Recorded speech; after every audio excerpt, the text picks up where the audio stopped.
The whole reason that the Waihī to Ōmokoroa project exists is essentially that State Highway 2 between Waihī and Tauranga had an extremely high deaths and serious injury rate for years. We were always hovering in the top couple of highway corridors in the country with the worst statistics. It's not exactly a record you want to be having. A lot of the work has been quite piecemeal, and it didn't really take into account the whole context of the corridor, its growth, and that constant increase in traffic volume and type of traffic. Every death that occurs on this corridor, there's a whole family of trauma and grief that has to be taken care of, and we've got to do everything we can for the dollars we have to minimise that. And I certainly don't want to be at anyone's funeral because I didn't do as much as I could.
A project of this size and this longevity, you do get that local workforce.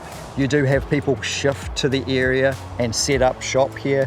So basically they are essentially now committed to the area. They've got families, they're in schools, they are now essentially part of the community.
The passion comes from being part of a community and wanting to leave the community in a better spot than you inherited it. The passion I have and the passion all this crew has is that it wants to improve this highway for its family, its whānau that use it.